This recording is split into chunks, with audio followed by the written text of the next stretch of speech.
real. Kyle! David. How's it going, buddy? Going, man. That has been my answer like a ridiculous amount of times during the season. I really need a better rebuttal for this beginning conversation. I'm a fan of the consistency, Yeah, it's just always going, Dave. That's it. Yeah. Just, I mean, if it wasn't going, that'd probably be an issue. We probably wouldn't be filming. this would be a one-person podcast. It's just me talking to just a corpse. I mean, hey, if that's how I got to get put on here, if that's my rise to fame, then that's my rise to fame, bro. Weekend at Bernie's, but podcasting. All right. So you would think, Dave, with the conclusion to this NFL season that we don't have anything to talk about, but that is always going to be false now. So we will always have something to say. And in this particular instance, we have to talk about the Packers-Eagles game. We cannot hide from the truth, which is that we are no longer in the NFL playoffs. And we have to break this game down a little bit and not be biased towards the Green Bay Packers, which is hard. I will still be biased. Don't you worry. I know you will be biased because right off the bat, you predicted this game to be a 1-point spread. In the fact that Green Bay would have won 31-30. That was not my prediction. I thought it was 31-20 in favor of Philly because I'm not a delusional Packer fan. And I need this to be a little bit more proven in the end of the season than just kind of coasting our way through. And when you coast your way through and you don't play to your ability consistently, it shows come playoff time. And that's exactly what I feel like happened in this game. So I will take the victory on the spread this week.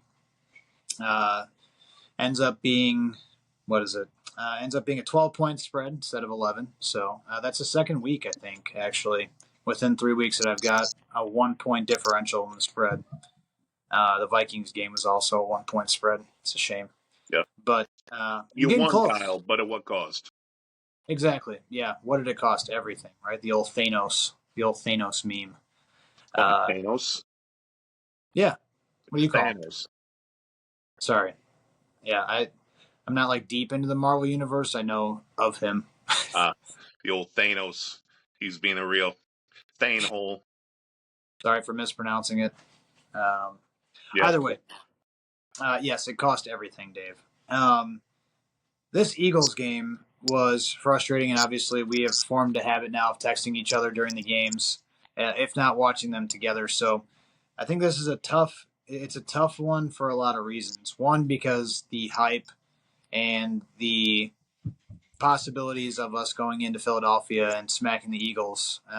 But we knew it was going to take a lot. We knew it was going to take a full team effort. And unfortunately, just from the very first kickoff, this was not a very good showing for the Green Bay Packers. I'll let you talk about it first. I don't want to hog the mic too much in the beginning of the podcast here, but just tell me your thoughts, just kind of overall in the game, how it started, how you felt like both, the offense and the defense did during this game, and what were your takeaways? I think that kind of how I closed my my part of the podcast last week, where I was talking about the heart and showing the fact of you just have to go out there and you have to play. You have to show who has heart, and I think it really the cream rose to the top, and we saw who on the Packers really was trying.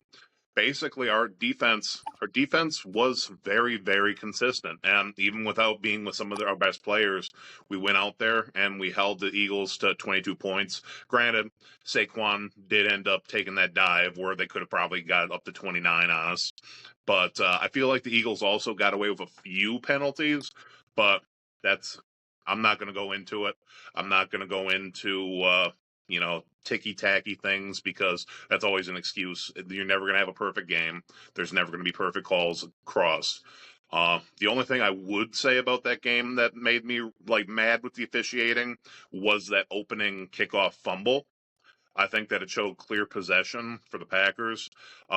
From what I was explained to by a friend of mine, was not every NFL stadium has the overhead view, so they can't use that portion in their review. So they were just looking at it from strictly recovery on a side angle, which draws the question, NFL, you're worth many, many billions of dollars, can we not just in every single stadium get an overhead view?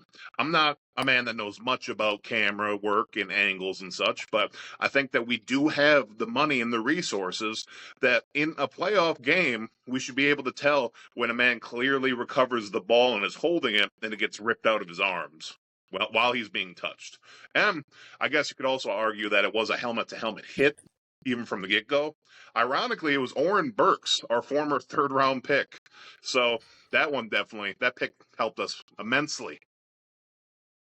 He also played for the 49ers a few years back when the 49ers beat us in the playoffs. So Oren Burks has never contributed to a playoff win for the Packers, but he has contributed to multiple playoff wins against the Packers. So, Oren Burks, I think that you are public enemy number one.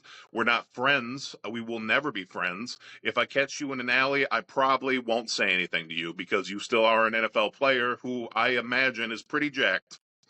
So, but I online, buddy, I am going to say words. Yeah, I thought that whole alley thing was going a different direction, and then just you not talking to him was the worst that you were going to do in the alleyway. Really threw me for a loop there. I didn't think that's where that was.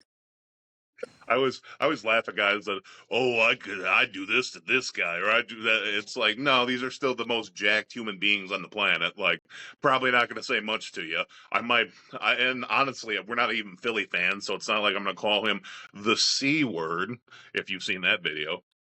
I have But not. really, there was a fan that he was a Philly fan and he was yelling at Packer fans and they were recording because the Packer fan thought that there was about to be a big play. So they're sitting there recording with his phone and this Philly fan just starts yelling at this lady, shut the up, blah blah blah. You're just a and then they're like, "What? You're just a stupid." And he's really a fan of the C word. And Kyle, we both have small kids, and we watch a lot of Sesame Street at this house. And C is supposed to stand for cookie, not for Right. just Right. saying. Right. So I don't want to be demonetized. The 3 Does cents that we make does off C of not this. stand in your house, Dave? I mean, it's a very Australian way of C. Australian Sesame Street, that probably is what it stands for. I mean, if that's the worst thing that you get called in Philadelphia, that's actually not a terrible day for you, to be honest. But it gets even better. So this fan that was being obnoxious and everything, obviously the video went pretty viral. And they later found out that the Philly fan works for a company where he does HR. So he's like I think he was like a asset manager in HR. So he has recently lost his job for his comments at the game. He he definitely it fired back at him pretty hard. The Philadelphia Eagles have banned him for life. Big Dom personally put him in a chokehold post game.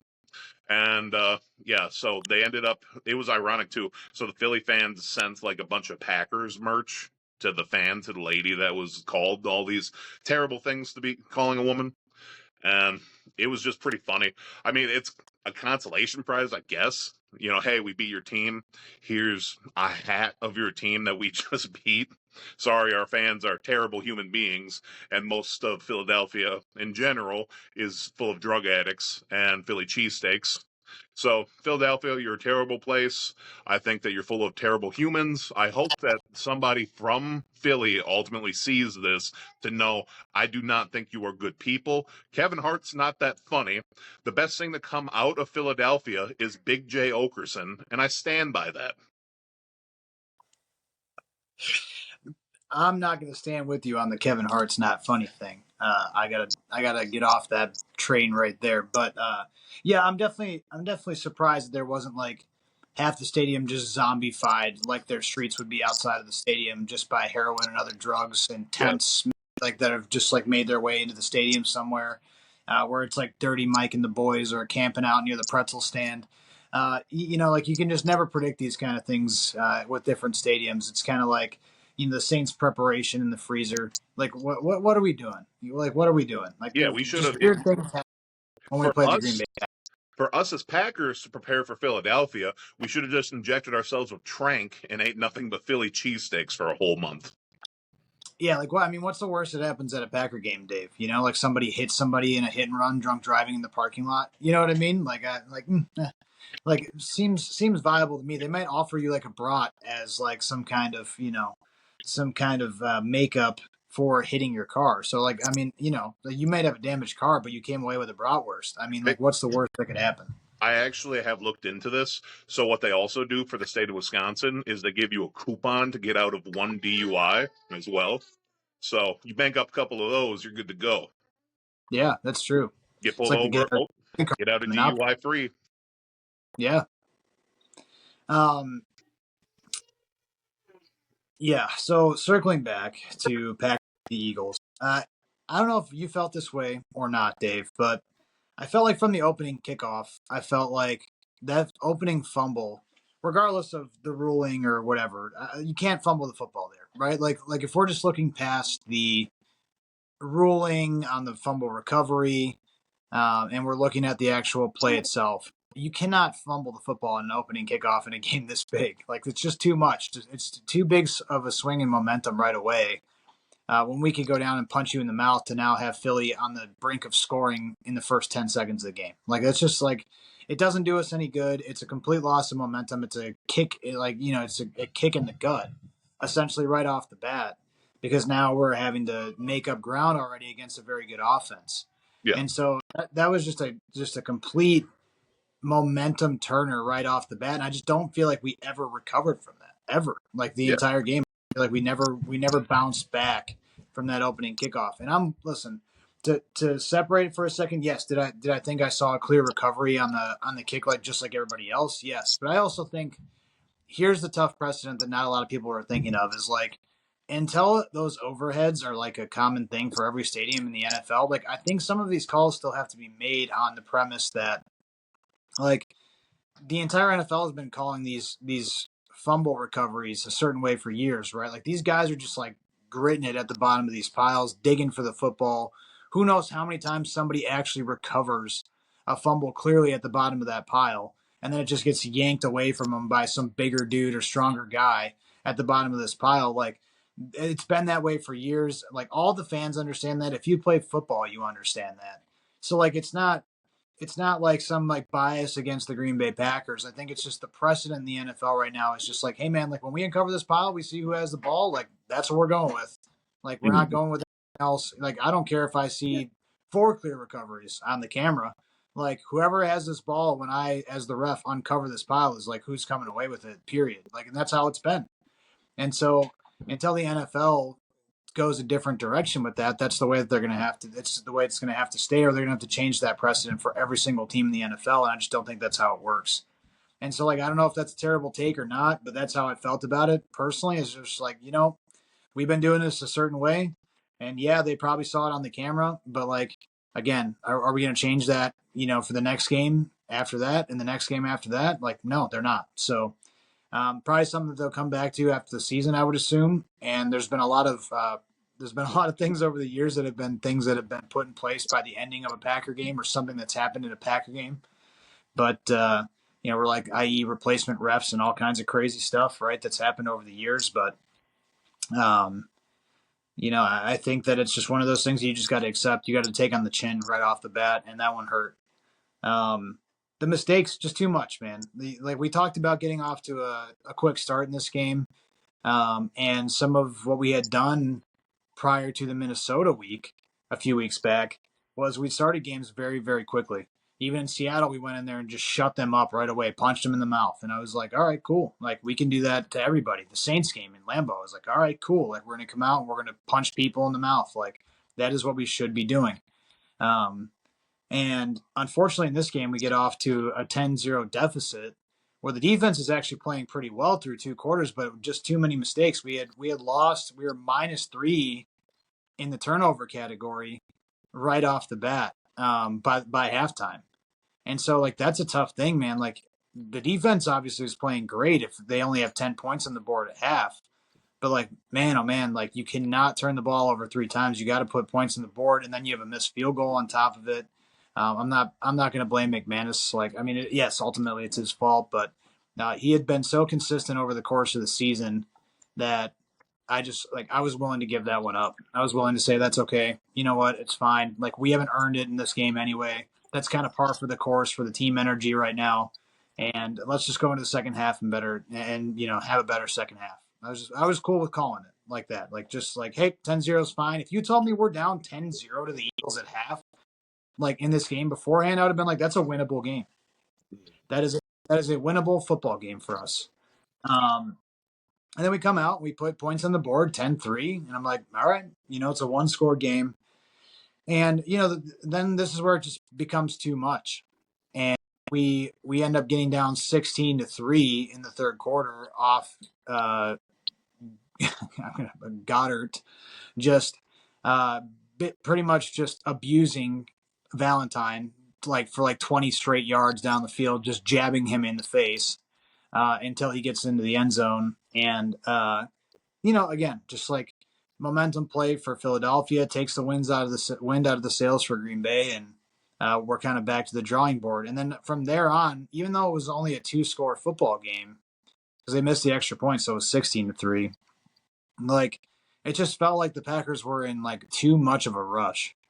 Like, instead of just taking the ball down the field and putting it in the end zone, it felt more like we have to rush and it just felt like the game was over before it was actually over, and it was only a 2-score game. And it was sad to watch as a fan, because I was so disgruntled by the third quarter and by that Goddard touchdown that I was like, man, this team doesn't even want to be here. And it's just a tough thing to watch after you've invested in a season, is just watching a team demoralized like that, whether that was injuries that happened during the game to Elton Jenkins, or whether that was previous weeks like the Christian Watson injury, whatever it was, man, that was, kind of looming over the Green Bay Packers in this game. It wasn't the Eagles outplaying us. It was us outplaying ourselves. And that's pretty much the theme of this entire game. So I'll just throw out some stats real quick, because I like looking at the analytics a little bit deeper. But at the end of this game, obviously we know the end product is 22-10. Philly puts 2 more field goals on there. We have a power run by Josh Jacobs, which I wish they would have just called a touchdown. It would have been way cooler. We didn't have to take it in from the 1, but whatever. Yeah. The team, like the Marshawn Lynch type run, where I thought that we had a shot again and we just didn't. So stats. Like, in terms of total team stats during this game, and there wasn't a whole lot in garbage time for Green Bay, to be honest with you, that made a huge difference in terms of stats. Green Bay still puts up 302 yards of total offense in this game to Philly's 290. We had more first downs in Philadelphia. We were more efficient on third down. We were 7 for 13. They think they were 2 for 11 or something like that. More passing yards. I think we had less, so we had 50 less rushing yards, give or take a few yards, obviously, just going with rough estimates here, but then Philadelphia did, and that's fine. Like, Jalen Hurts also carries the ball. It's important to remember that. Saquon ended with more rushing yards, like you said. Like, he could have taken that last one in, and for people's parlays and stuff, that sucks, but for us, fine. It makes the game look a little bit closer than it probably would have been.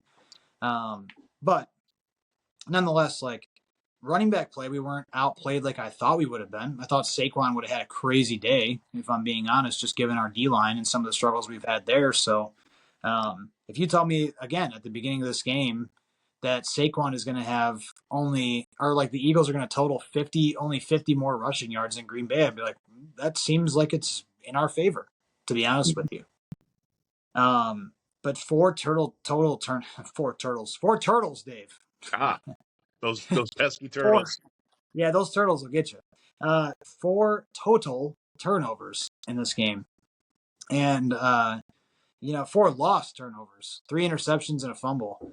And we fumbled the ball 3 times. We were lucky to get all those back. So it's like par for the course for Green Bay for the playoffs. And unfortunately, a lot of people were talking before this game about, can they go into Philly and do what they did to Dallas? And the answer clearly via these stats is yes, but just the attitude and the heart was just out of this team very, very early. And sometimes it's like that, man. We know from being football fans for a very long time that it is not necessarily, as you saw in the Minnesota game and the Rams game on Monday, or what was that, Monday night, after this, right?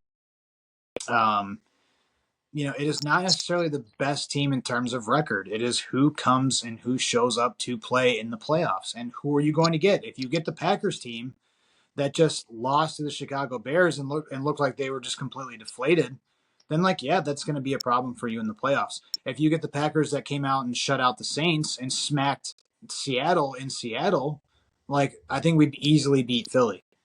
Or at least it's a much closer game, and you would feel much better as a fan about taking the loss if we would have played anywhere near where we played those two games.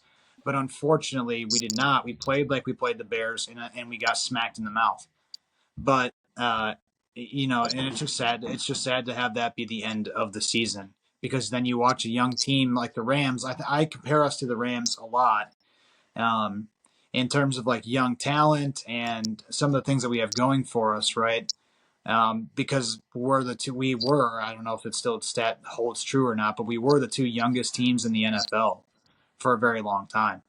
And I think we still are on that, bottom half of the league where our average age is right near them. And then you watch them go out and just whoop Minnesota. So you're like, well, that is potential that we had to go in and do that to Philly. And we just didn't, we weren't able to execute. Yeah. So I think one of the things that is kind of underrated was the injuries. Elton Jenkins goes down, and even Jenkins wasn't playing his best game, but not many will against Jalen Carter and Jordan Davis. So I understand that. But Jenkins going down was huge because then they put Travis Glover in, which I don't understand. I think that Kadeem Tolford's been your clear guy up off the bench ever since Jordan Morgan got hurt. So I feel like they should have thrown in Kadeem because there was a few times Travis Glover had a few nasty penalties that really stalled our drives. Also, I just want to throw this out here. Travis Glover is kind of like our developmental swing tackle. So pulling him for guard made no sense to me. Kadeem Tolford's clearly been your guy that's had more position flexibility. So I thought that was weird just off the get-go. And, Travis Glover, nothing against him. He's still young. I think that he's more on that Yash Nijman package where you're going to have him develop a couple of years. And then if you do need to pull him off for depth or consistency, you can. But that's also, he's 2 years out. So throwing him in, he really never had a chance. And that definitely stalled a lot for us. Wide receivers wise, we came out flat with our wide receiving core. And I know that Romeo Doubs got hurt and then later Jalen Reed, but that was also both later in the game that they both got injured. But still big to this offense. You can tell that by the time it came down to it, where you have Malik Heath and Bo Melton being our top two wide receivers out there, that we ran out of juice. We didn't have enough in the offensive game. And I think as a whole, one of the things we'll talk about, which we'll probably mention in the offseason more, is just the fact of our wide receiver core. This was their year to show out, and they just kind of came out flat. I think that the more the game played out and continued, we just didn't have that heart anymore. Josh Jacobs did. A lot of the defense did. Carrington Valentine literally had that heart face masked out of him. And Keyshawn Nixon had the heart ripped out of him by Oren Burks running 20 miles down the field and headbutting him. You ever watch wrestling growing up, Kyle? Yeah. Yeah. Well, there's a controversial character in wrestling, or a human being in general, Mr. Chris Benoit. And I was a big fan of Chris Benoit, and he was known for his flying headbutts, where he would jump from the top rope and literally all of his weight would just go onto another man's head with his head connecting, which probably gave him quite a bit of CTE. That's a different topic for a different podcast. But what is he known for now, Dave? He is known for being one of the last WCW champions. He is a U.S. champion. Had a great rivalry with Mr. Montrell Vontavious Porter, MVP. I think that was a great rivalry. His matches versus Kurt Angle, specifically their Royal Rumble match, that was one of the best matches of all time. And probably nothing else but that. I see. Yeah. What is he doing nowadays? Unfortunately, he is deceased. Ah. Yeah, no, it happens. Happens to the best of us. They say nobody's getting out of this alive, How did that occur? How did it occur? Yeah. Well, now, if we go down the iceberg, we could see that he could have been murdered by a Mr. Kevin Sullivan, who, if you look, Chris Benoit's wife, Nancy, was married to Kevin Sullivan previously, and then she remarried to Chris. And a lot of, you go down Reddit, you look on there a little bit, there is, scenes and signs that it could have been a potential murder. We don't know. I was not there. I was unfortunately, I believe, 12 at the time of the deceasement and the potential murder. Sad. RIP. Definitely a sad thing. I just didn't want you to allude to the details of everything. You know what I mean? You were speaking about him very highly, but I just I just believe me, if you ever saw him wrestle in Japan or in the WWE or in WCW, you would talk very highly of him as well, because he was probably the best wrestler all time. And yes, I was a pretty big fan of Chris Benoit, but this isn't a Chris Benoit podcast. No, it's not. That seems like more like a true crime podcast might be. Either way, Orenburgs literally Orenburgs ran 20 miles an hour and then jumped and propelled with the crown of his helmet to headbutt another human being. That's where this led to. Due to the use of his physical headbutting another man in the face caused Keyshawn Nixon to fumble and probably gave him instant CTE. Now, this is something that we'll have to review 5, 10, 20 years out and see, does Keyshawn Nixon have bad CTE due to this one hit? Might be the case. I'm hoping that his brain was not scrambled. Is Keyshawn Nixon's family in any danger, Dave? Keyshawn Nixon's family, well, I'll tell you what, if he married Kevin Sullivan's ex-wife, he definitely would have been. But I don't think that'll be an issue for him due to Nancy also being deceased. Sure. But no, I do believe Keyshawn Nixon is safe. Now, is him being a kick returner safe next year? I don't believe so. I think that, he has said in his press conference. I don't know why we consistently give that job to Keyshawn Nixon when Jaden Reed has proved, even on like punts, which are much more difficult to kick off, that he can be the guy there. So I don't know. I'd like to see Jaden Reed do it, if I'm being quite honest. And he's just so versatile and fast on the field. Not that Keyshawn's not. It's just, I'd like to see him take that role, because I think that he could do a little bit better. And also, like, Jaden Reed's pretty smart about how he fields the ball, and that's just like a overconfidence in your abilities to return kicks. I think when you think that you're taking that ball every time from 5 yards in the end zone, like just let the offense go to work. Like, what are we doing? Like, I don't have a problem when it's like shallow on the goal line. Like, sure, like bring it out, man, do your thing. But like that's like standard practice, right? In special teams is like if the the ball is 6 yards deep in the end zone, like the chances of you returning that are like very far down the field and giving us good field position are not very good. So I think with Nixon, he knows he can take it to the house. So he's kind of one of those guys, and you even see the way he plays defense. I have attitude. I'm better than you. I'm going to go out there and do this. I'm going to be the one making the plays. So I think he just brings that better. I mean, for kick returns, he was pretty good. He's all 2 times all pro. I mean, at playing defense, that is. No, I mean, I think defense is different in the NFL nowadays, man. It's comparatively to what other slot corners are this year.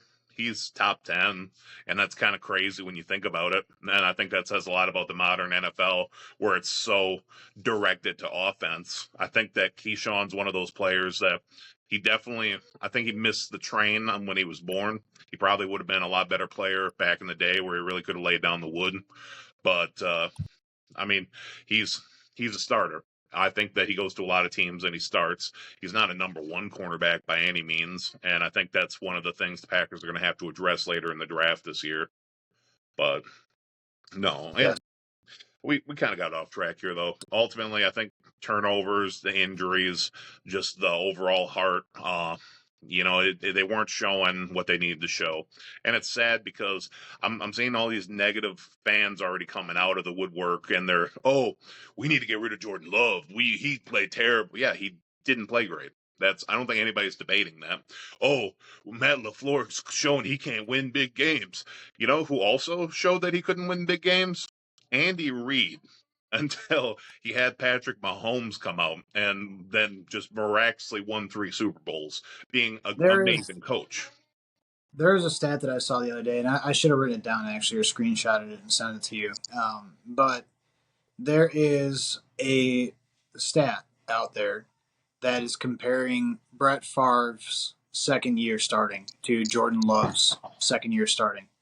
And Jordan Love still has more touchdown passes and a better passer rating in his second year as a quarterback in the NFL than Brett Favre did when he started. And like, granted, can you compare everything to like to the 90s in football? Like, no, but like that's just a good way to gauge how quarterbacks have up years and they have down years, but ultimately, like Brett Favre's a Hall of Famer, right? One of the best quarterbacks to do it, a gunslinger, and like a lot of people have compared Jordan Love to Brett Favre over the course of the season just from his like very dynamic throws.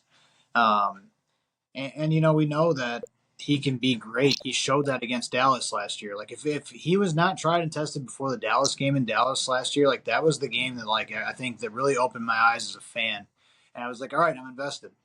Like it just is what it is now. Like the kid put it on his back. He went into Dallas in a very hostile environment, in a playoff environment, and went and showed that he has the grit to make big time throws, make accurate throws, and really show that like he is going to be the guy in Green Bay. Like I thought that was the time. I was like, all right, I'm invested. And so like this year, even though he had a down year, I'm still invested. Like yes, were some of his throws terrible? 100%.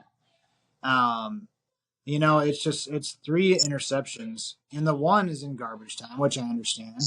But at the same time, like I didn't love the throw. I just there was enough time in the clock to mount a drive, and I hate these. I don't know if you feel the same way as a fan, but I look at some of these drives sometimes when there's 4 or 5 minutes on the clock, and it's second down and like 7. Like we ran the ball on first down for whatever conservative reason we're choosing to do that for, and now we're going to take an 80-yard shot down the field. Like you're not fooling anybody. Just keep it simple. Jordan Love exceeds in these situations where he's throwing 10 yards down the field, not even 8 yards down the field. It's where Aaron Rodgers used to succeed when he was very successful for the Green Bay Packers. When he was not successful anymore and everything started to go downhill is when he was like, everything was a 25-yard back shoulder throw. It's like, dude, like you cannot rely on that every single time. You need to rely on your bread and butter and just take it down and score points, right? Like your only objective with 5 minutes left in a game against Philly, like where you're down, presumably like 19-10 or 22-10, should just be go get a touchdown. Mm-hmm. Not like I have to do it in 30 seconds. I have to do this. I just have to do it, period. And the only way to do that is to just nickel and dime that ball sometimes. And then, yeah, take a shot, but not into triple coverage, right? Like we're not forcing the ball into 3 defenders just on the whim that I might score. Like I would have been more content with like, hey, just a good looking drive down the field and ending on that than just throwing the ball into triple coverage and saying, screw it. Like we tried. Like that's it's not good enough for me. It's not good enough for me. A couple things with that too. I think that Love got set up in a bad position there. If you look at that second down call, why are you running Emmanuel Wilson to the left behind Kadeem Tolfert now at this point, who would replace Glover? You're running left with Emmanuel Wilson on 2nd and 6 against this amazing defensive line of Philly. Like, I don't agree with that play calling at all. I think that would have been one that you keep. If there's 5 minutes left in the game, it's almost a 2-minute drill at this point. You got to keep the ball in Love's hands. You're paying him all this money. You're not putting it in Emmanuel Wilson's. And even if you do run, why wouldn't you have Josh Jacobs out there? And I get Josh Jacobs isn't really a part of their 2-minute package, but I think that ultimately Josh Jacobs, if you're going to run the ball on that drive, you got to have Jacobs in. And I know that he had gotten a stinger himself, and I know that he was slightly beat up by the end of that game. But having Wilson and having him run out, terrible, terrible play call. And then afterwards, like you said, he threw in a triple coverage, arguably pass interference. But they're going to for interference, no doubt in my mind. but they're going to give that to Philly. That is what it is. There, that was just kind of the way. Like, guy downfield in that situation is Bo Melton. Like, it's like, come on, man. Like, we just gotta do better there. Like, this was obviously a defensive game. Like, no doubt about it. Like, and our defense performed. Like, I really do feel like our defense performed. Not in terms of like we have the best defense in the NFL or they showed me something different, but they showed that they wanted to compete at least. Yeah. Like the fact that that no one on Philly exceeded like 60 yards receiving is like that's a good game.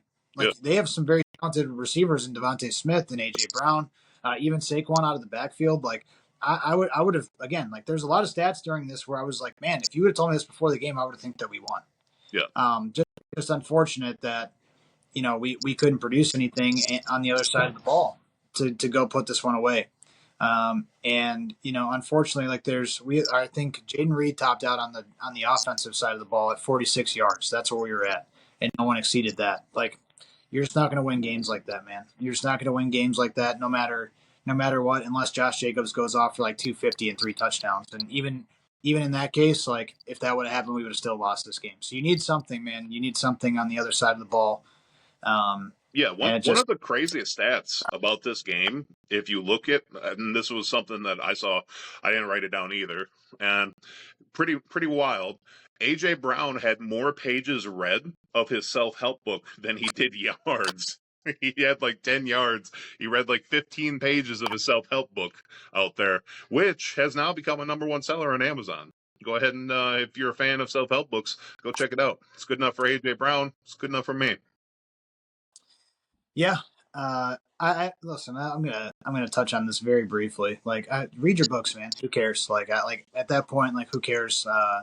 I think people as fans have like entitled themselves way too much, or like are way too entitled. Except I don't think I said that right. But either way, just are way too entitled as fans. Like, okay, yeah, everything's on TV, everything's televised. Like, good. Like, the guy's gonna read a book and the coach doesn't care. Like, okay, that's their team. Let them do what they want. Like, who cares, man? Like, why are we ridiculing this guy for trying to read a book on the sideline? Like, like, who cares? Like, I just want to win the football game. We're not winning anyway. It doesn't matter. Like, I don't know why people care so much. Back in the 60s, they would smoke on the sidelines. Like the NFL is a lot different than it used to be. I think people are just, I don't know. It's like with any type of hobby, you get people that they make something their lives, and then they just become so negative about it to the point where you're like, do you even enjoy this? Yeah, it's weird, man. And that's even with Love, man. That's where people just keep on talking about how bad Love and LaFleur are and this and that. And it's just like before a couple weeks, I will say, like, he has not been his usual self. And I gave him a lot of credit early in the season about being a phenomenal play caller and game manager and things of that nature. Just not really the last few weeks. I think the Minnesota I don't know, man. I really do feel like the Minnesota game just took a lot out of this team for whatever reason. It was like, we really thought that we could do it. We thought we could knock them down a peg, and we just couldn't. And, a very close game. Like, it's tough. Like, it's tough to lose to your division rivals that many times in a year, and it probably puts some doubt in the back of your mind. And unfortunately, like, I think LaFleur is still locked in. He doesn't seem defeated.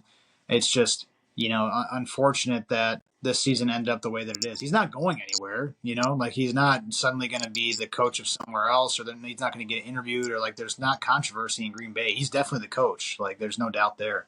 And it's just, you got to just do a little bit better, I think. And hopefully next year we just kind of regroup and get back after it. So hopefully that's the case. We'll trust in that for next year. And we'll see how that pans out as Jordan Love, transitions into being a 3-year quarterback, and we have Josh Jacobs, and then we'll see what we do with the draft and in free agency and all that stuff. So I really want to stress this though.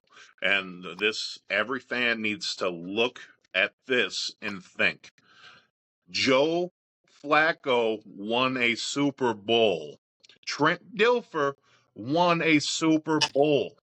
Big Johnson, Nick Foles won a Super Bowl. These are, when you look at a Mount Rushmore of quarterbacks, they are so far away from the Mount Rushmore. They're not even like the Civil War generals that are like having statues that are getting torn down. Like they don't even have statues built. They are so far from greatness. They are such. Joe Flacco is one of the worst quarterbacks to ever win a Super Bowl. Got hot. Got hot. Yes, I stand by that. Joe Flacco can fight. I'll tell you what, Joe Flacco, I meet him in an alley. I am fighting. I am. We're going. But Joe Flacco won a Super Bowl. We can live we can live with love.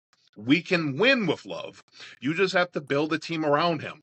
Is he going to be the guy that's going to be Aaron Rodgers running the table and putting it all on his back and winning? I don't think so. I think that you have to have a decent team around him. But you know what? You know who also has a decent team around them? Everybody who's ever won a Super Bowl. Show me one Super Bowl winning team where they were just like, that team probably sucked. No. Well, the key part of that is defense, right? Like, and we look back to Joe Flacco certainly, but like I think the more recent one than that is Peyton Manning. And like we know Peyton Manning was great when he played for the Colts, but his time with the Broncos or his tenure with the Broncos, like still good, right? Like I think he still had record breaking stats in his Broncos season. Yeah, that first year with Broncos.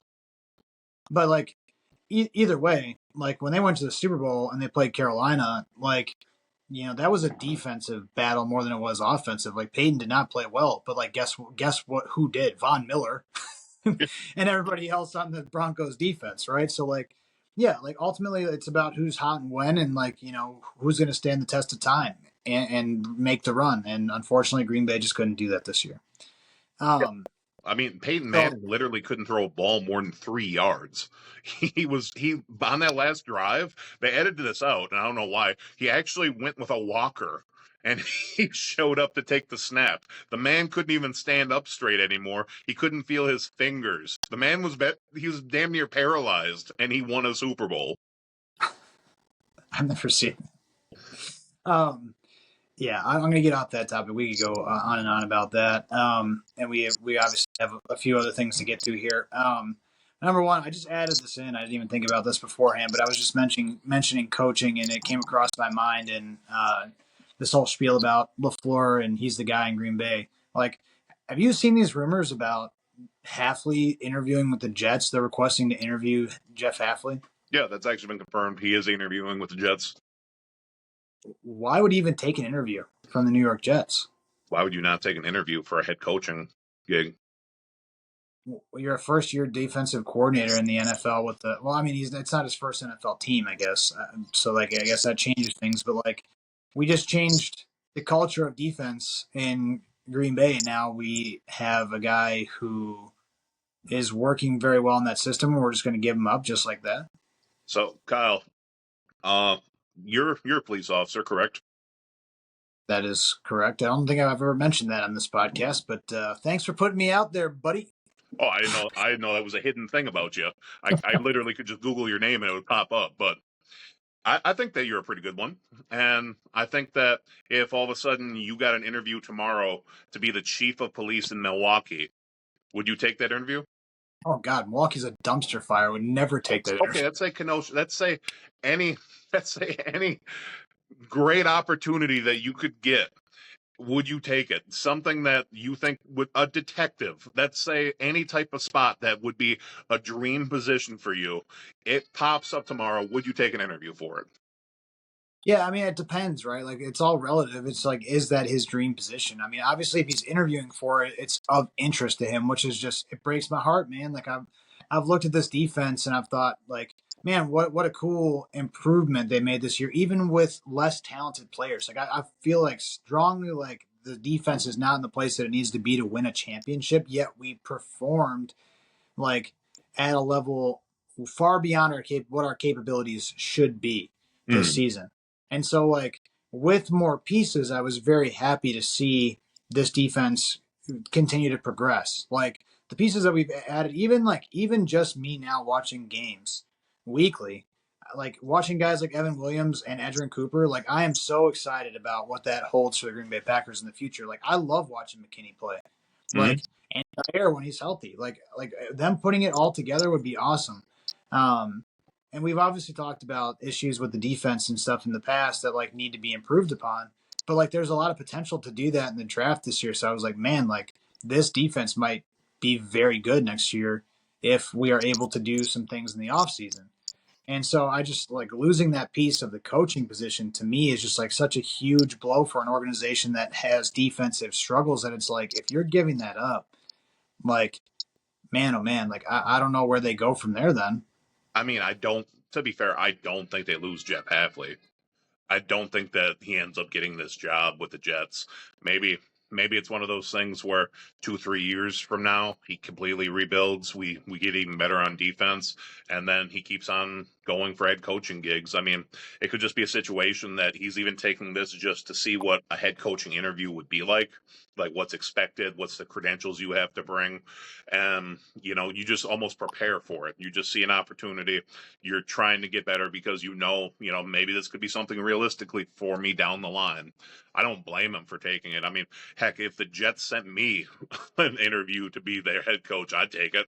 I would take that in a heartbeat. I would bomb it. I would do terrible. I wouldn't get the head coaching opportunity. But hey, you know what? I'd throw my hat in the race.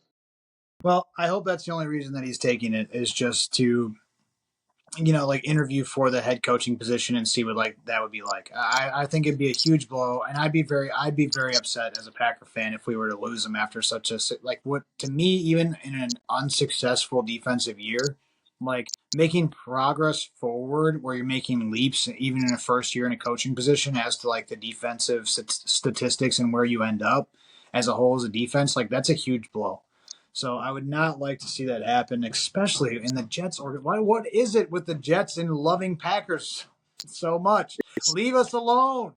Leave You us know, alone. Like you've taken you've taken Nathaniel Hackett, you've taken Aaron Rodgers, you've taken Lazard, you've taken Devontae Adams. Like although he was a Raider and came over, like bro, just leave us alone. Why do we have to be doing this thing? Tim Boyle, also a Jet. Like just stop it. Stop trying to poach things all Green Bay. Or just change the logo on your helmet to like a plane with a G on it and just be more obvious. Like, what are we doing? I mean, brother, they've been walking in the desert for the last 40 years, and they look at Green Bay and they see the land of milk and honey and cheese. You're gonna want a bite of that milk, honey, and cheese. You're gonna like. I don't blame them at all. Like you see an organization that's ran well. You want that for your organization because you are the New York Jets, which is a dumpster fire of an organization. You're going to try your hardest to get whatever you can to be consistent, to be happy. I don't blame the Jets at all. I think it's funny. I think it's great. But if anything, it just shows how entitled we are as fans, as the Green Bay Packers. We've had it so good for so long that we look and, complain and complain and complain. But ultimately, we have it so much better. It could get so much worse. You could just be in a complete dumpster fire of an organization and have to. The Bears have cheered since 1985 and they haven't won a Super Bowl. Like you have teams that really have just been in purgatory forever, and they're just trying to get better. I guess. I mean, I get it, man. Like, I do get it. Like, I think there's like some connection with the Jets and Packers. Like, and I don't know if it was the Robert Saleh connection that like was like the network, you know what I mean, between Matt LaFleur and like the Jets organization, and like that made it very strong. Um, or if it's still like Saleh's connections over there, or whatever. Like, he's expected, I guess, to move on and potentially take a head coaching job with the Raiders, which, like, again, like that's not very surprising to me at all.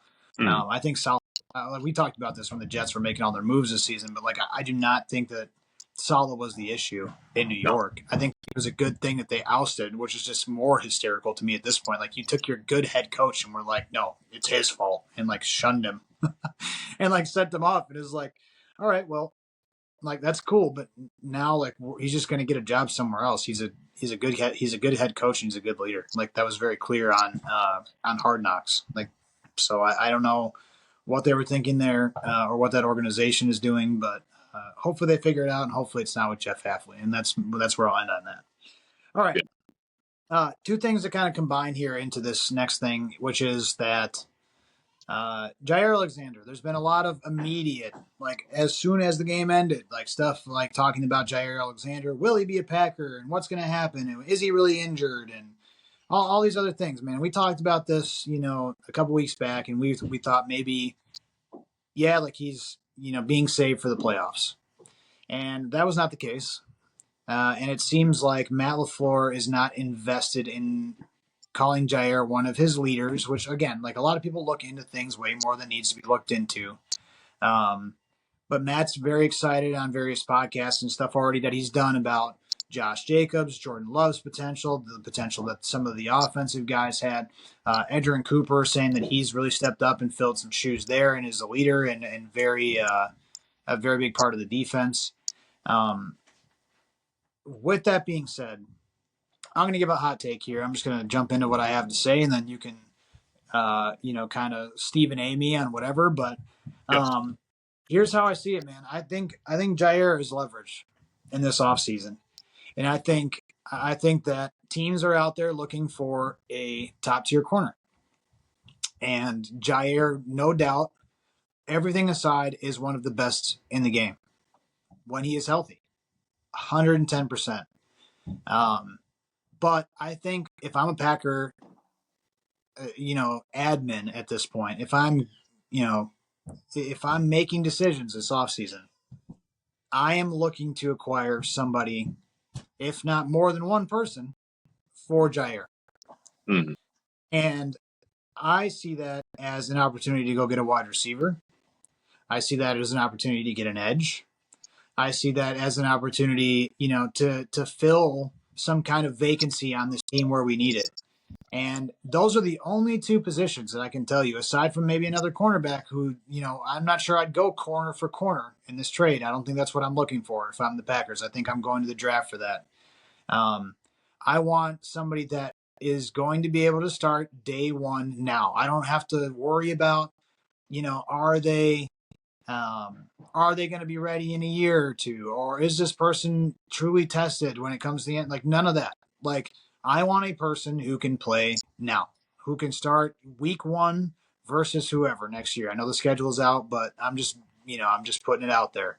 Like, whether that's like a T. Higgins type individual or whether that's a Tay Adams type individual, like, I don't care. The Jets love the Packers so much. Cool. Take Sauce, take Jair, and run that defense over there. Do your thing, right?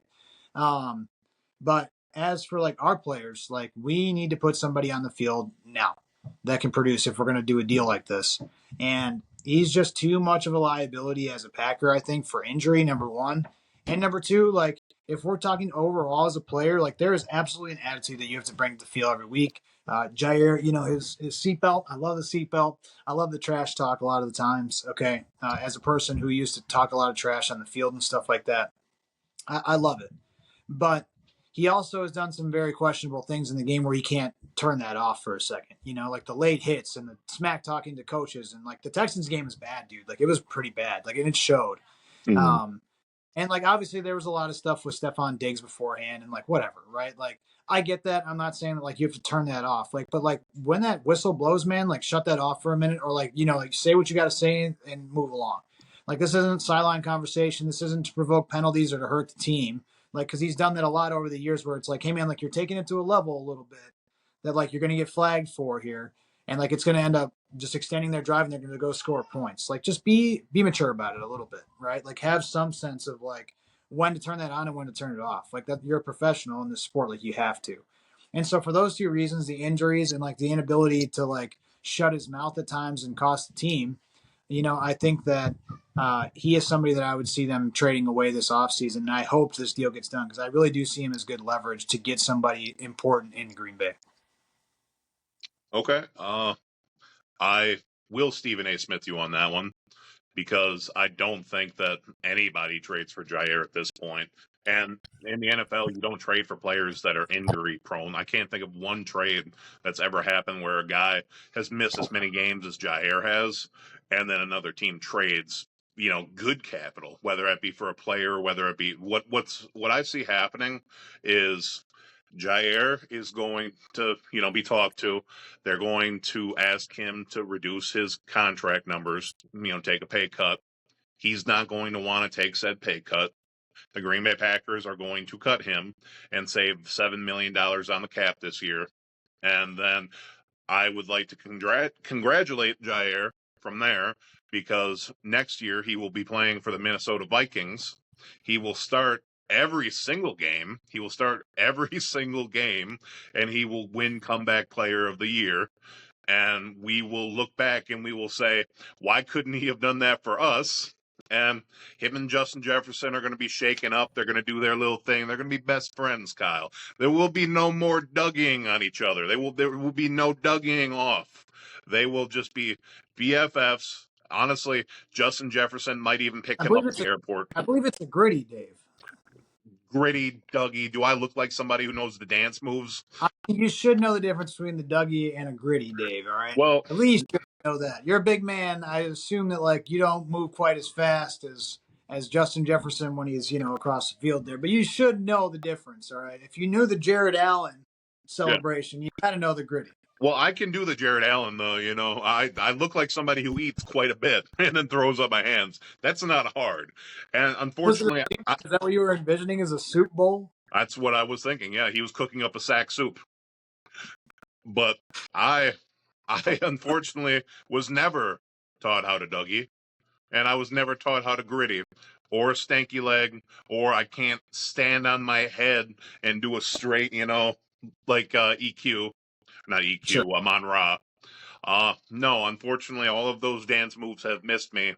But whatever the dance moves are called, Jair and Justin Jefferson will be doing that together next year as best friends for the Minnesota Vikings while he is on a reduced contract. And it'll be ironic because he will play.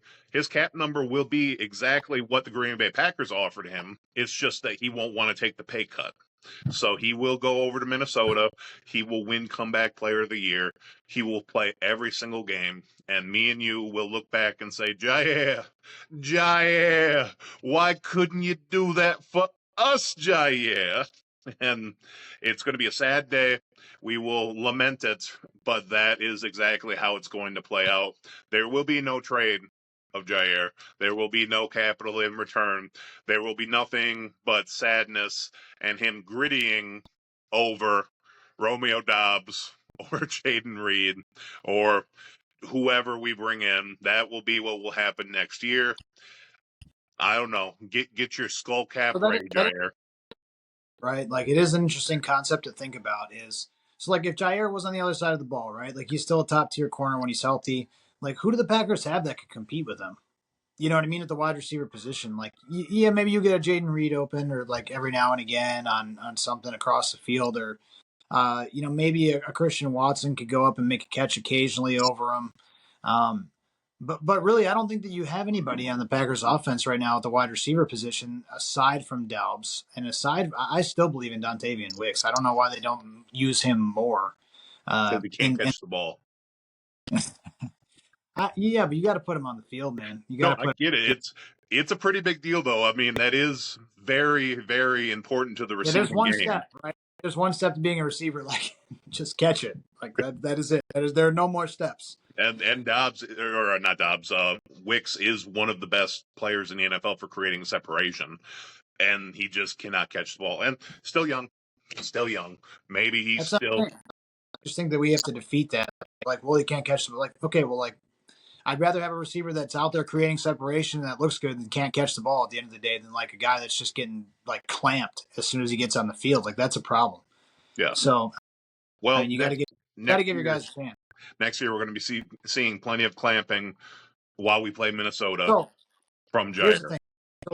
So like, who can we put on the field now that offers that? And are the Packers going to be willing to do that? Like, classically, the Packers have not been a team that's gone out and acquired people in the offseason.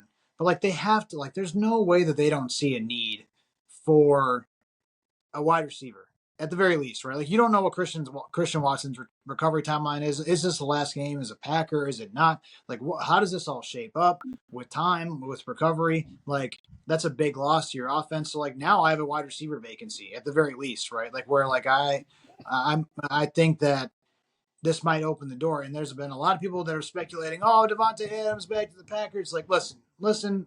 And including you, who texted me this the other day. Listen, this is foolishness. It's tomfoolery. Okay? Davante Adams is not coming back to Green Bay. Davante was in Green Bay, if you remember this, was one of our standout, if not one of the best I've ever watched play. It's a bold statement, but in a Green Bay Packers uniform, like I don't know who is better than Davante Adams. You can argue Donald Driver, you can argue Greg Jennings, or James Jones, or whoever else you want to argue, but Tay is one of the best people I've ever watched play the game.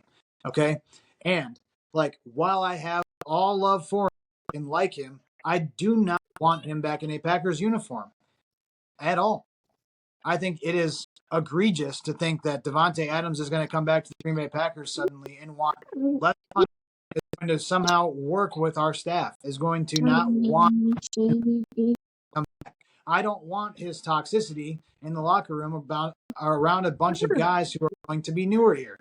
I want, instead of a 32-year-old wide receiver, I want a guy out of the draft or somebody younger that is bring something to the team over the long haul, Dave. I don't want somebody that has come here at 32 years old and try to be tried and true, and rather than just getting somebody that can make an impact in their career. If we had a Marvin Harrison Jr. go on the team out of the draft, like that's somebody that can make an impact now. A Justin Jefferson type individual can impact now.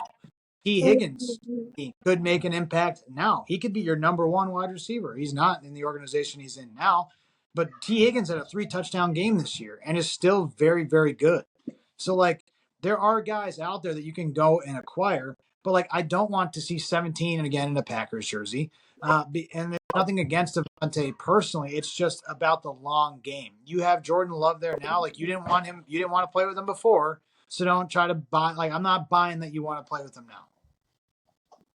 I think that you might have heard my daughter did not agree with what you were saying. I heard that. Yeah, she did not agree with what you were saying at all. And honestly, I agree with her. And I think that when you look at the Packers' options, I agree with you in the fact of acquiring younger talent. I think that it's shown that we need a true number one, or at least somebody who's more dominant that can help, because we have an amazing core of guys to get open. Like, we do have a young, great core, but we do need a dominant player. And that's where I talked, I believe it was last week or the week before, about Brian Thompson Jr. He would have been a great move for us. Didn't happen in the draft. Looking at this draft, there's a couple of players I see, whether it be like a Marquise Golston or not. I don't think his name's Marquise, but Golston out of Texas, I think, is very solid. There's a wide receiver out of, Ole Miss that's pretty solid that I've been looking at and watching tape on. His name's escaping me. Hey, like your boy out of Notre Dame, man. That kid, he's decent. Who, wide receiver? Yeah. The strong arm guy or strong arm? He's a sophomore, so he's still. No. It's a Gold name, isn't it? Goldston or Gold something. I can't think of it off the top. But either way, went off in the playoff game.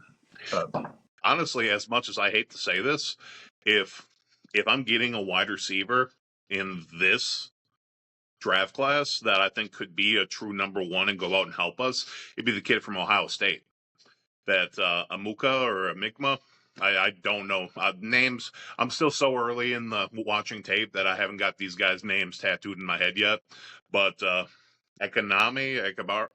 either way, I think that kid is solid, but you'd have to pick him with your number one pick. And that would also be if he falls to 23. And do they draft a first round wide receiver? They wanted to do it with Christian Watson a few years back, and the Vikings just wouldn't trade with him until the second round. So I think that it's a possibility that Goody goes against the grain and he gets a true number one wide receiver this year. I think Davante would be something that would help Jordan in third down plays, in the red zone. I think that because as much as, yes, Davante is going to be 33 this year, does he still have juice, though? He's shown he does for the Raiders. He's shown that he did for the Jets.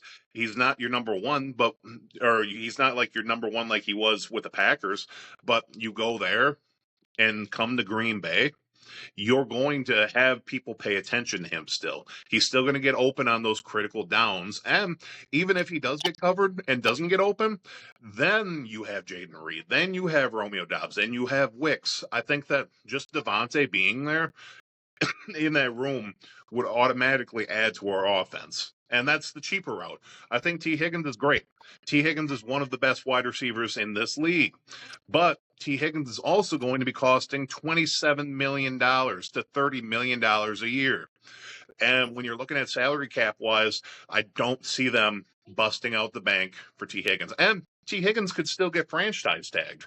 So there's a chance that the Bengals still keep him. They franchise tagged him this year. They could do it again, try to run it back, because you saw how dominant that Jamar Chase and T. Higgins are together. I don't see T. Higgins being a Packer. I think that if you were going to pick T. Higgins, it should have been in the 2020 draft, but then we wouldn't have Love right now. And great idea, great concept. I just don't see it happening. I think you're more realistic is Devontae coming home, Devontae crawling back and saying, I'm sorry. It was so bad out there.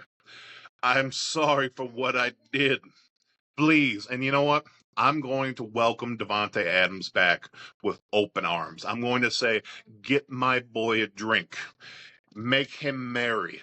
Give him land and clothe him in a Packers jersey. Bring my boy home. I'm okay with it. I will accept him coming back. That's not the point. The point is that I have a internal struggle with obtaining older players, especially when you're in your early 30s as a wide receiver. Yeah, do you have some juice? Sure. Like, and our guy's going to pay attention to Devontae? Yeah, but like, you need a number one then. You need a number one that's still a need.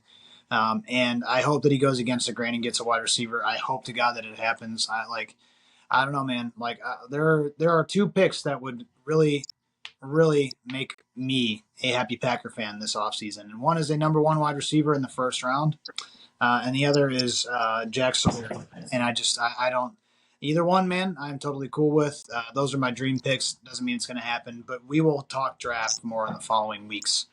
So Yeah. I won't get too crazy on that topic, but because Devontae has become a hot topic, I just wanted to throw it out there and see what your thoughts And are. no, I agree completely with you that I think that number one option is to draft a wide receiver. I would rather stay young.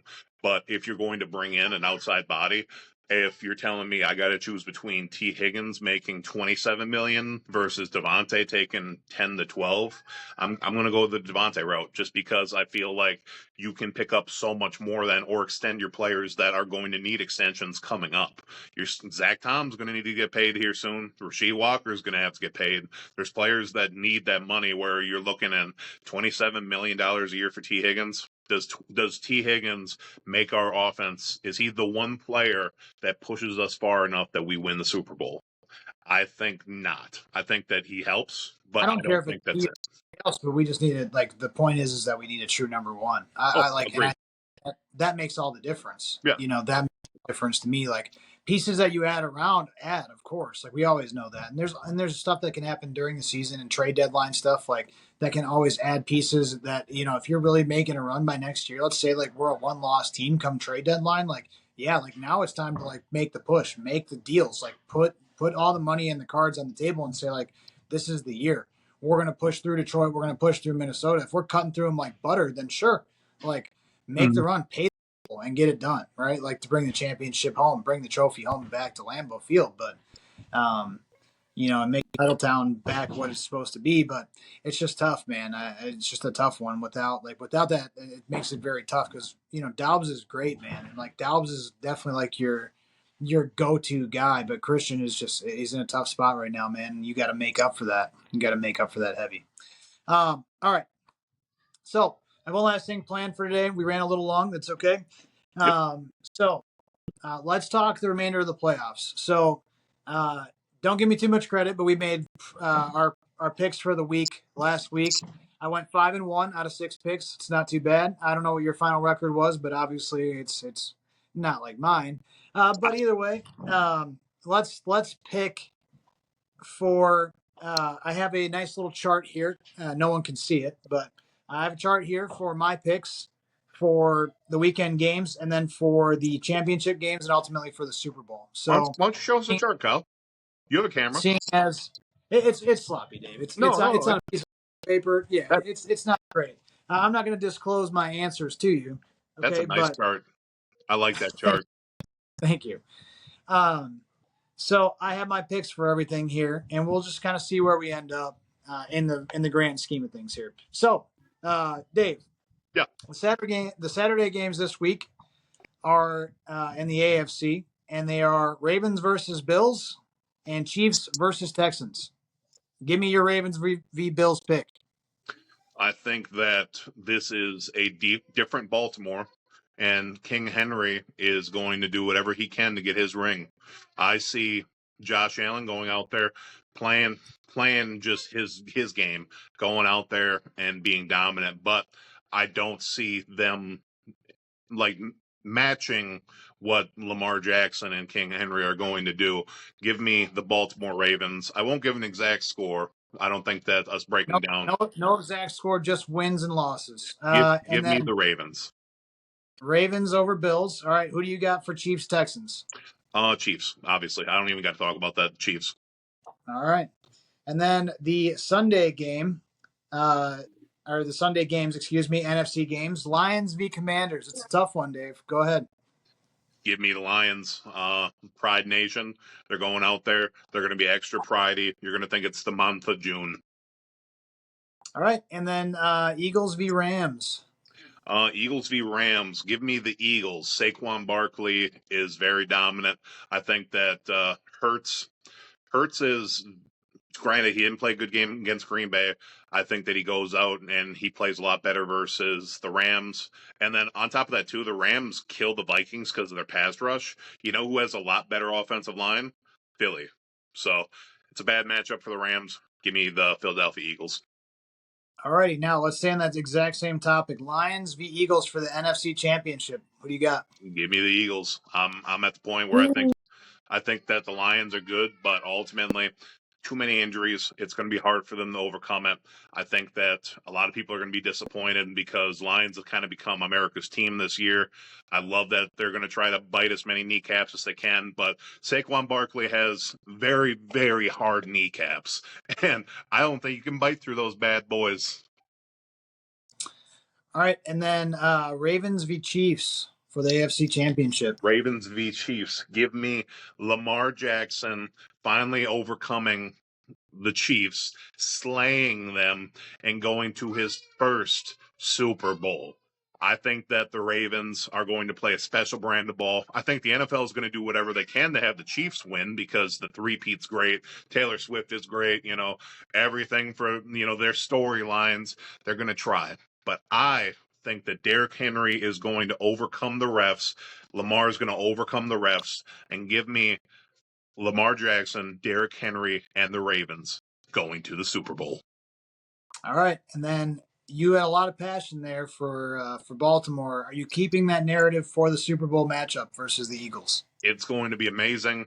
This might be the most amount of rushing yards we might ever see in a Super Bowl. Saquon Barkley is going to run for 300 yards. Derrick Henry is going to run for 10 million. It's going to be incredibly impressive. There's going to be so much running. You're going to think that it's Forrest Gump. I think that ultimately, though, give me the Baltimore Ravens. Give me Philadelphia losing again in the big game because Philadelphia is trash. I want them to get so excited thinking that they're number one all over again just for the Ravens to just destroy them. And when Lamar Jackson gets his first Super Bowl, they start, stop dogging him and put him amongst the greats that he is. Derrick Henry finally gets his ring. Maybe rides off into the sunset then, because what else do you have to prove if you're Derrick Henry? Philadelphia burns down the city of Philly. They look like LA currently does. Philadelphia, you're a terrible city. Give me Lamar Jackson and the Baltimore Ravens. Your Super Bowl champion this year is the Baltimore Ravens, Kyle. All right. So that's all Dave's picks, obviously. I'll go over mine real quick. I went a different route than you. Watch the Ravens lose this next week now. I do all Saturday that. For the Saturday games, Dave, I did pick the Bills over the Ravens. I think it's tough. Without giving too much analysis into it, I think the Bills, I think this is Josh Allen's year. I think the Chiefs are weak, and I don't think anybody's overcoming the Buffalo Bills in the AFC. So you can just basically take the Bills and move them down. Chiefs over Texans for me, but ultimately Bills take the AFC Championship and are going to see the Super Bowl this year for me. Sunday games. Man, the Lions and Commanders game hurts me because really what I want to see more than anything is the Commanders prevail all the way to the Super Bowl. If it was a perfect world for me and I got what I wanted, but that's not what I see happening. The Detroit Lions are going to be too much, and the Commanders have had too many games where they're game-winning drives. And I just don't think that you can do that against a team as good as the Detroit Lions are. So unless Jared Goff has some crazy off game, which could happen, and he's just not ready for the stage, then the Commanders can pull it out. But I see the Lions winning that one. And I picked it up. One has to be an upset game, Dave. One has to be an upset game. And the team that is hot right now in the NFC are the LA Rams. It just upset one of the best teams in football, the Minnesota Vikings, and smacked them. Like, not just like upset them by a game-winning field goal, smack them in the mouth. Yep. So I'm going LA Rams over the Eagles, who just played a poor game versus the Packers and didn't come out on top. Probably have some false confidence right now in what they can do. AJ Brown's going to go read Philly his confidence, that garbage Philadelphia confidence. AJ Brown's going to go read his books in Cancun at the end of this week because the Rams are going to upset the Philadelphia Eagles. Now, moving on. So we have Lions Rams for the NFC Championship and Bills versus Chiefs for the AFC. Give me the Bills all the way to the Super Bowl, and then give me the Detroit Lions. Like you said, it's going to be a Lions-Bills Super Bowl, which is a very exciting, high-scoring game, and I'm going to take the Bills. At the end of it all, I'm going to take the Bills, not just because I want to see the Lions' hopes crushed and less ankles be bitten next year, but because I think this is finally Josh Allen's year. He has earned it to me. He has played in the shadow of Patrick Mahomes for too long, and he deserves his credit. So I'm going to give it to the Buffalo Bills in the Super Bowl, and we'll see how this all pans out. Yeah. Hopefully we can get podcasts going in the next few weeks. Hopefully it's not Super Bowl already done. Can't guarantee anything, but I liked your picks. I definitely think that even just that NFC Championship with the Lions and the Rams again, you get Matthew Stafford coming back after that giant trade. And yeah, it happened last year, but with a trip to the Super Bowl on the line, that's good TV. That's very, very good TV. Kyle, I applaud you. It would almost be like scripted TV, Dave. Oh, yes, it would be very, very scripted indeed. But I don't believe the NFL scripted. Almost like on one side, you'd have like two players playing from former teams against each other, and one where the two guys have met time and time again for big games such as the AFC Championship in the past. You know, it's one thing, though, guaranteed, whether your Super Bowl predictions happen or mine, the city of Philadelphia is going to burn itself down. Which is the most important thing, really, at the end of the day. So I want Burt cheesesteaks, baby. All right, to wrap this up, yes, like you said, we're gonna touch on draft stuff here in the coming weeks. Maybe we should have gone week by week for predictions, but I just wanted to get them all out there. I know you're having a baby soon, so congratulations to you in the meantime. Thank you, sir. The wife's ready to pop any second. Yep. So I didn't know the next time we'll be doing it, so I wanted to have some fun at the end of it. Got a lot of fun stuff planned for the off season and for the draft. We'll continue to do this. If it's from a hospital room, it's from a hospital room, Dave. But I will catch in the hospital room. We'll talk a lot of draft stuff coming up, Packers news, any controversial stuff that comes out each week we can cover. Oh, yeah. And we'll continue to roll with this as the offseason comes and as the draft rolls into Green Bay this year, which is cool. Yes, sir. So, season might be done, but we're not. Yeah, that's right. So we'll keep it rolling, do some off-season stuff. And as always, you can catch us on Spotify and YouTube at the end of this. And we also have an Instagram page, Lambeau Lounge. So check us out. Yeah, like and subscribe. And also, we haven't mentioned Mr. T today. Thank you, Mr. T, for walking. Mr. T, you are here after an hour and 18 minutes. You are the man. You are the man. All right. Have a good one, Kyle. You too, brother.